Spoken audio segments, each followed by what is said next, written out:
MR constructions వాళ్ళు గుంటూరుకు 3 వైపులా 3 మంచి అపార్ట్మెంట్స్ నిర్మిస్తున్నారు. పక్కా వాస్తు, మంచి మెటీరియల్ వాడతారు. మేనేజ్మెంట్ బ్రహ్మాండంగా ఉంటుంది. 24 hours water supply, more over time కి డెలివరీ. ఎంఆర్ కన్స్ట్రక్షన్స్, మీ ఇంటిని అందంగా నిర్మిస్తాం. నా సజెషన్ ఏంటంటే కొత్త గురుకుల పాఠశాల గురించి కొంచెం టైం తీసుకున్నా పర్లేదు. రామారావు గారి దగ్గర నుంచి ఉన్నటువంటి గురుకుల పాఠశాలలు చాలా ఉన్నాయి. మంచి స్కూల్స్ అవన్నీ కూడా. దానికి మౌలిక సదుపాయాలు చాలా వరకు కరువుగా ఉన్నాయి. నాకు కూడా తెలుసు, చూశాను. ముందు దాని మీద దృష్టి పెట్టండి. మీ డిపార్ట్మెంటు మీరు కలిసి కూర్చొని దానికి చేస్తే బెటర్.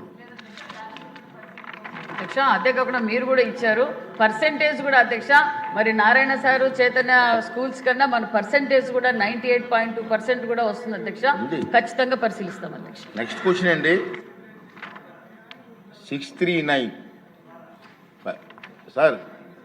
సభ్యులు లేరు, వైసీపీ ఎమ్మెల్యేస్. నా దీని మీద చిన్న వివరణ ఇవ్వాలనుకున్నానండి. దయచేసి కూర్చోండి ప్లీజ్. ఇక్కడ సభలో ప్లీజ్ ఏమండి, సభలో చాలామంది సీనియర్ నాయకులు ఉన్నారు. ఇక్కడ మంత్రులు చేసిన పెద్దలు కూడా ఉన్నారు. మీ దృష్టికి ఒక విషయం తీసుకురావాల్సిన అవసరం ఉంది. ఈ సమావేశాలలో దురదృష్టవశాత్తు దాదాపు 25 ప్రశ్నలకు సభలో సమాధానం లభించలేదు. ప్రతిపక్షానికి చెందిన గౌరవ సభ్యులు ప్రశ్నలు వేస్తున్నారు, రావట్లే. దాని మీద దాని కారణం ఏంటంటే వాళ్ళు ప్రశ్నలు వేయడం వల్ల మరొక 2 మెంబర్స్కి మాట్లాడే అవకాశం పోతుంది. అది సమంజసం కాదు ప్రజాస్వామ్యంలో. కానీ ప్రశ్నలు అడగడానికి సభలో ఉండటం లేదు. మీరు చూస్తూనే ఉన్నారు, ప్రశ్నలు వస్తున్నాయి, వాళ్ళు సభలోకి రావట్లేదు. ఈ కారణంగా సభలో ఎవరో ఒకరి ద్వారా మరో 2 ప్రశ్నలు అడిగే అవకాశం కోల్పోతున్నారు.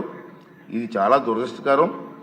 సభకు ఎన్నికైన గౌరవ సభ్యులు సగర్వంగా సభకు రావాలి. ప్రజలు ఎన్నుకున్నారు మిమ్మల్ని సభలోకి వెళ్ళి మా సమస్య మాట్లాడమని. సభకు రావాలి. ఎవరికీ కనిపించకుండా వచ్చి సభ్యులు హాజరు పట్టికలో సంతకాలు చేసి వెళ్ళిపోతున్నారని దొంగలలాగా వచ్చి.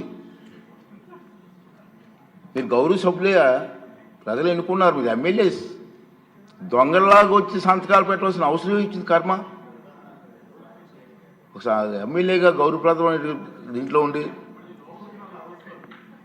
హాజరు పట్టికలో సంతకం చేసి సభకు ఆ మొహం చాటేయడం వారికి గౌరవాన్ని తగ్గించిందే తప్ప పెంచదని చెప్పి నా తాలూకు అభిప్రాయం.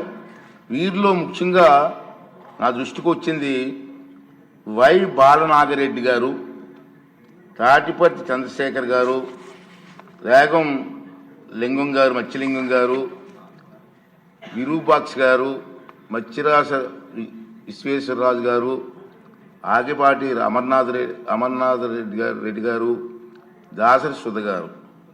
మనం చూసాం. మనం గవర్నర్ ప్రసంగం ముగిసిన తర్వాత, అంటే ఫిబ్రవరి 24వ తేదీ తర్వాత వేరు తేదీల్లో ఫిట్నెస్ రిజిస్టర్లో సంతకాలు పెట్టేట్టు నా దృష్టికి వచ్చింది. అంత దొంగచాటును వచ్చి ఒక దొంగల మాదిరిగా సంతకాలు పెట్టవలసిన అవసరం లేదు. కానీ వారు ఎవరు కూడా నాకు సభలో కనిపించలేదు. సంతకాలు ఉన్నాయి కానీ సభలో కనిపించారండి మీకు ఎవరికన్నా? నాకైతే కనిపించలేదు. ఇది ఎంతవరకు సమంజసం వారే నిర్ణయించుకోవాలి. మనల్ని ఎన్నుకున్న ప్రజలు మనం ఆదర్శంగా నిలవాలి తప్ప ప్రజలకి, మీకు ఓట్లు వేసిన ప్రజలకి తలవంపులు తెచ్చేలే ప్రవర్తించకూడదని చెప్పి నా అభిప్రాయం. ఈ సభ ముందు పెట్టాలని చెప్పి నేను ఈ 2 విషయాలు మీకు తెలియజేస్తానండి. ఇప్పుడు వారు వేసిన క్వశ్చన్ కూడా ఇప్పుడు మళ్ళీ పోస్ట్ రాలేదు కాబట్టి డీమ్ టు ఆన్సర్గా ప్రకటిస్తున్నాను. నెక్స్ట్ క్వశ్చన్ 551 మినిస్టర్ గారు ఫరూక్ గారు.